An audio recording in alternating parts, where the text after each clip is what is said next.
Betty, 27F, and I, 30 male, got engaged in January after dating for a couple of years. Our plan was to get married next year when we had saved enough money for the wedding. Shortly after getting engaged, we moved in together at the end of January. In May, Betty was a bridesmaid for one of her friends. I was unable to attend due to my job and the fact it was a 5-day trip.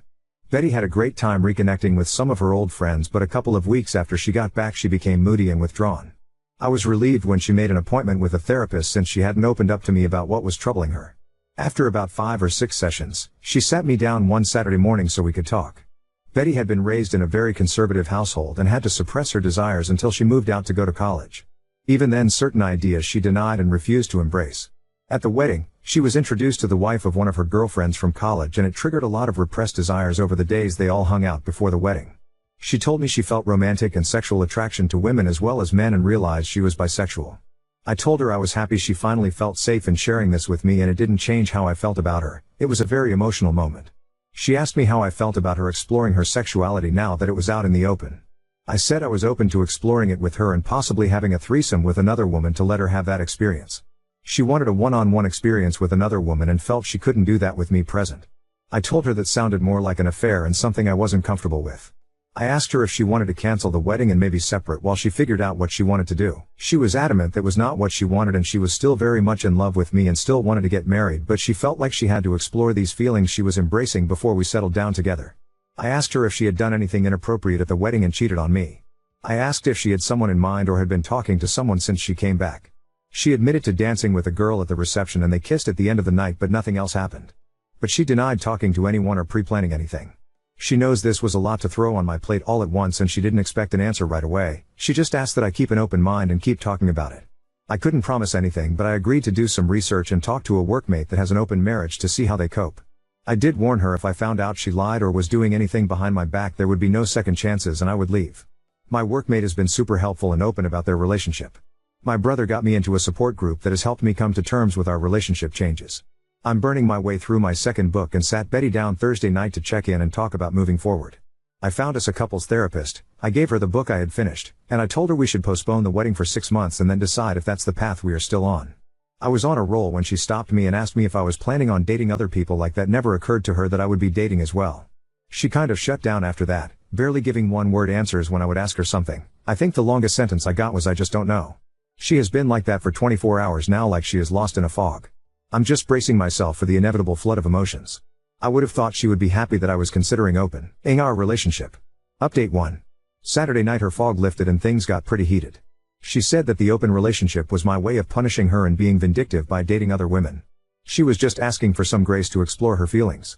I replied that she showed almost no remorse for cheating on me and instead expected an open-ended hall pass to do so again. I told her our friends had told me she asked them not to say anything about what happened at the wedding, so I would probably never know the full truth and just had to accept it was worse than she admitted to. I asked if she thought it was fair to go have sex with other people while I waited by the door like some love-sick puppy who was expected just to wag his tail when she decided to come home and show me some attention. It devolved after that and some hurtful things were said by us both. I finally gave her 3 options if she wanted to move forward. 1. Monogamy, postpone the wedding and go to couples counseling. No experimenting. When we get to a good place then go ahead with the wedding with a prenup to protect me if she changes her mind and or cheats again. 2. Open relationship, we can both date who we want and she can figure out her sexuality on her own terms. In a year or so we can see if marriage still seems like a good option if we are still together. 3. Full separation, she moves out and we can each be free to live our lives as we see fit. When she decides she wants monogamy with me if I haven't moved on, then we can try option number 1. But it would be a new beginning, not just picking up where we left off. She decided she needed some space to think things out and is going to stay with friends for a couple of days. I told her before she left that if she accidentally cheated while she was gone to not come back except to pick up the rest of her things. This morning I got a text from her, "I'm so sorry." She didn't answer when I asked her what she meant and my call went to voicemail. I'm not going to reach out to her again and I will wait to let her contact me when she is ready. Update 2. Previously my fiancée announced she was bisexual and had made out with a woman at her friend's wedding. On Wednesday, Betty went to her previously scheduled appointment with her therapist and told her what happened between us. Not sure what all was said, but she called me on the way to her friend's house apologizing for some of the things she said and wanted to come home and talk things out. I told her to stay at her friend's house tonight and think about what she wanted and she could come home Thursday and we could sit down and work things out. On Thursday we met at the house and talked over dinner. We both apologized for getting heated and saying some unfair things to each other. After talking to her therapist and having several conversations with her best friend over the last few days, she has decided not to explore her bisexual urges. The idea of a truly open relationship where I was free to sleep with other people terrified her, and getting married was more important than chasing the rainbow. Her original idea had been just a free pass to see if she was missing something in her life and how important it was to her. I asked what was she asking for an ONS, just dating a woman, or having a full relationship. She couldn't tell me exactly what she wanted. I said that didn't sound very monogamous to me or very fair. She agreed, and that was why she was giving up on exploring those feelings. Next, she brought up the notes I sent out canceling our save the date notices for our wedding day. She said she was getting all kinds of calls about what happened and was caught unaware about what they were even talking about at first. She was upset I did that without talking to her first. I reminded her that she lobbed 2 grenades in my lap, coming out as bisexual, and that she cheated on me, then left and wouldn't talk with me except for a cryptic "I'm so sorry" text followed by silence. While I never said anything other than we were having issues and had to postpone the wedding, evidently there was speculation that she had cheated on me. She switched gears and said we could still get back on track and get married next spring. No, because now when one of us is out of town, my mind will be thinking about you cheating again, especially after coming out and wanting to have an affair to explore your sexuality. I said maybe after couples therapy we could get back to a good place again, but not by the end of the year, and it would be foolish to start planning and making financial commitments before we even knew if therapy was going to work. Plus I wanted a prenup to protect everything I brought into the marriage as well as my future retirement savings. Plus she would forfeit any equity if we bought a house. When she protested, I said if you plan to be faithful and not change your mind later, then it would never be a thing. Just something to give me some peace of mind. It's been an ongoing conversation for the last few days.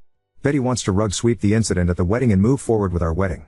Exploring her sexuality is not worth sacrificing our relationship, in her opinion. For now, we are back together and planning on counseling soon.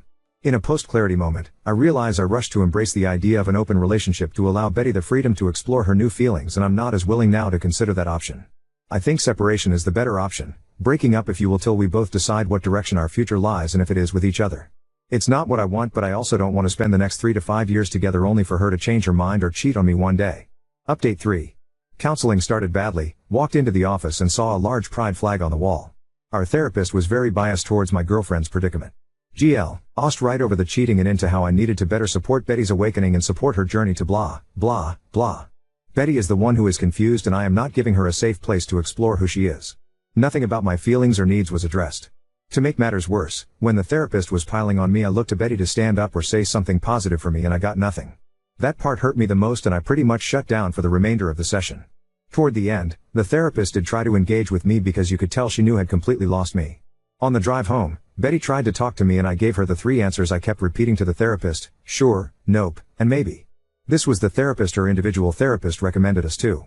The next day I got a call from Betty's mom at my work wanting to know why we were postponing the wedding and that her family and friends had already started making plans.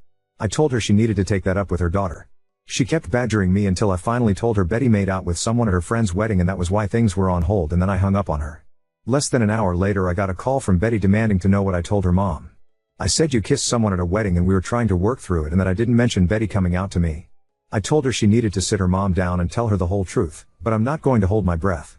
So I get this text from her mom telling me I need to suck it up and move past this, and that I might even be at fault for not going to the wedding with her. Huge text giving me what for and trying to tell me what I need to do. I showed the text to Betty when she got home from work and said she needed to do something about her mom or I would enlighten her with the full story of all our problems the next time she tried to tear me a new one. Y said she would handle her mom and made me promise to give her some time to tell her mom everything. Also this week Betty has gotten very protective of her phone. Yeah, major red flag. I went to charge my phone and unplugged hers to plug mine in, and she almost flew across the room to practically snatch her phone out of my hand. I was able to sneak a look at her phone later while she was asleep, only to find she had changed her access code, something which she hadn't done since we had been together. I went online and looked at our phone bill, and there were many lengthy calls to a Colorado area code, which I have found out is where the girl she kissed was from. I am just mentally exhausted at this point, the gaslighting, lying, and just feeling like I am treading water all the time. Lately, when we've been intimate, there is a lack of passion in her that was there before all this. I feel love bombed without the feeling. Feels like just hollow words and empty gestures. Tomorrow we are going to a cookout at her parents' house. I am going to try and keep my cool and not say anything, crossing my fingers. But when we get back I am telling Betty I'm done. I'll give her the choice of keeping the apartment or moving out. She will be free to explore and find what truly makes her happy, just won't be me. I came clean with my parents and a few friends about this whole mess. My tribe is ready to help support me and help with the move when I need them. Dad vetoed Mom's offer to move back home and said what I really needed was a new puppy, definitely too old to live with my retired parents. Feels weirdly peaceful now that I've made my mind up. To all of you who told me so, you were right, time to move on with my life. Update 4. Betty and I returned early from a cookout at her parents' house. I had planned for my sister to be at our house when we got back as a witness but had to wait a couple of hours for her to show up. I got us all in the living room. A&D told Betty I couldn't do it anymore and was throwing in the towel. I said I had lost all trust in her and couldn't see a way forward and that the best choice was to just go our separate ways. Betty couldn't understand what I was saying and that she had been honest since her confession about what happened at the wedding. I asked if she had been in contact with the girl she kissed at the wedding and she denied it. I asked to see her phone and she refused, saying it would violate her privacy and the privacy of the people she had talked to. Fine, so who did you call with a 720 area code, and maybe I should call and see who answers. Doesn't really matter because it proves my point. I gave her a choice of moving out or staying and I would move out. I also said I would give her what she had contributed to our savings account for the wedding. She tried to get my sister to leave or get me alone to talk, but I told her I had been advised to have a witness present just in case. She went from crying to being angry, and after an hour and a half, she finally had a calm conversation about everything. We talked until almost midnight. This morning Betty decided to move back to her parents temporarily and the three of us packed up her things. While we waited for her dad and brother to come get her things, she tried to get me to go to a different counselor and give therapy another chance, but I said it was just a waste of time. I could never trust her again and that was no way to live. Now on to second story. Boyfriend became crazy and deleted my semester's worth of work, then cried for forgiveness while still expecting communication. I, 21F, was dating someone, 21 male, for a year. We hit it off really well when we first started, and at the time I had just gotten out of an abusive relationship with someone else. However, after December of 2022 things were nothing but downhill. My boyfriend at the time had gotten kicked out of his father's house, so he was living with me and my grandmother's house for a short period. Unfortunately, I ended up getting kicked out of there for a lot of things that also happened within my family, so I moved back in with my parents, while my boyfriend moved in with his brother a month or so after. While he stayed with his brother, he got a job at Wendy's, but I noticed that his demeanor towards me started to change rapidly. He would yell at me a lot for defending myself in regards to his friends, would block me anytime an argument took place over silly things, and he even broke up with me before because I had asked him for $50 for laundry, after doing his laundry and my own when we were living together, and other things I did to provide for us both because we were in a dark place. I never understood why he changed or why he acted this way, but this past month and 3 weeks really take the cake. So fast forward to November. We had already gotten back together at this point. He was playing Yu-Gi-Oh! Master Duel with his friends and he was losing. I tried asking him why he was upset, but he got angry with me and then claimed the next day that I was condensing, and because of that we were no longer together. Then later in the month he had asked me to pick him up from work because he had a horrible day, and on my way to him, he said that things have changed since the separation.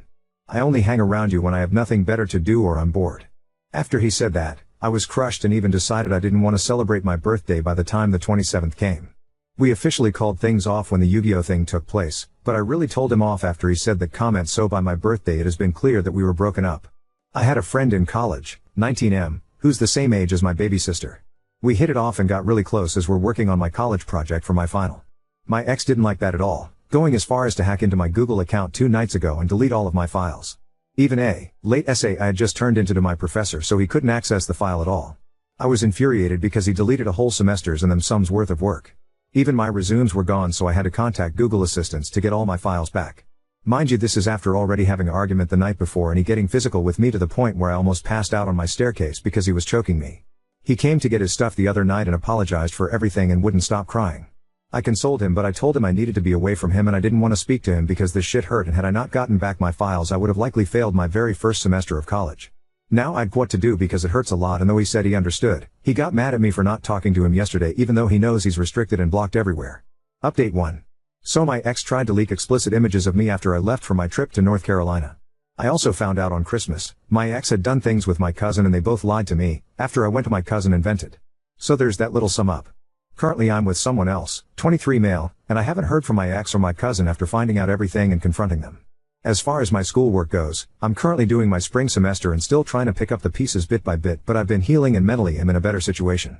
Update 2. So I took everyone's advice and I stopped talking to the ex in question. However, a lot has happened in between then and now. My ex couldn't handle us not being together, and decided to not only leak explicit images of me on an old account I used to control. Don't worry, I was able to delete it and kick him out of all accounts he had access to. I had also found out the night before he leaked these videos and photos that he had done it with my cousin, 21F, on Christmas night after she reassured with me and my at the time friend, 19F, that she would talk to him and help me find a middle ground because of his behavior. She knew about him deleting my schoolwork, hacking into my other stuff, and being physically and emotionally abusive towards me. She actually spoke up on me leaving him a few times, and said she was proud when I finally made the move to do so. When I found that she slept with my ex, I confronted her, due to the fact that a few days before this, she had admitted to me that they kissed but swore to me that's all they did and that they just has a few drinks and apologized to me. Obviously that wasn't the case anymore. It's actually pretty funny actually. I was playing Mario Kart with friends and my ex somehow texted me on Snapchat from a different account and his exactly words were, "I'm gonna fuck up your night. Me and your cousin didn't just kiss. We fucked." Cry about it along with a bunch of other colorful words. He also said he was doing this since she had made it clear we wasn't cool anymore. I'd also like to point out that this was during my first vacation, so I was not at home during any of this. When I finally reach home, however, my cousin argues with me on Snapchat, essentially trying to justify her actions, and argues with my friend and says disrespectful things about her family, etc. It was a lot. And after that we didn't speak to each other for a couple of months. After this, however, give it maybe March or Aprilish, I decided to forgive her and move on from everything for my mental health, but to keep her at a distance due to me not wanting to open up again. She however didn't like that, and insisted that it wasn't fair that I didn't want to listen and how I let my friend slut shame her due to what she did and refused to understand the point I was making, so it broke out into a all-out war with my ex somehow getting access to one of my alt accounts and telling me to stop talking to my cousin, which let me know they were still talking. So by that point I dropped it altogether. Now months later, my cousin has messaged my Instagram after months of not talking to me saying she wants to reconcile and says it's unfair that I was willing to drop it and forgive my ex and not her first, even though I did forgive her first and she chose to not listen to me, and basically that because we're family I should be able to reach out and forgive her. I upfront told her that if we were family you wouldn't have did what you did to me and lied to my face. I haven't spoke to her since that day, but she keeps apologizing and telling me she loves me and my friend who I don't speak to anymore. I don't know what to do here. I don't want to talk to her, but I don't want to essentially abandon someone I've grown up with for years. I feel like I have mixed emotions. Update 3. It was really bothering me mentally on how to handle it. To explain why, we aren't cousins by blood, but rather were raised to believe that we were by our parents, so I always kept that loyal regard that we were cousins regardless of the matter, so I still considered her family aside from the fact. It took a lot for me to block her, but I know it's for the best. I have great news. My mother just helped me get a new phone entirely, and since I will be going to college in North Carolina for classes, I won't be using my current phone anymore unless needed. As far as my cousin goes, as I said yesterday, she is currently and still is blocked. Neither she or he has tried reaching out to me, so luckily for that. As for those of you who were asking why I hadn't gotten a restraining order against my ex or anything, the last I heard, he is currently in Maine, so he's nowhere near me, and since he doesn't know where moving to and doesn't know anyone that I currently talk to in North Carolina, I'm honestly sure that I may be fine, but for the extra precaution I plan to look into the matter in the off chance that I run into him at any point, though I honestly doubt that will be the case. I'm currently taking my art major in RCC right now and will continuing to do so and focusing on myself, as I also stated previously.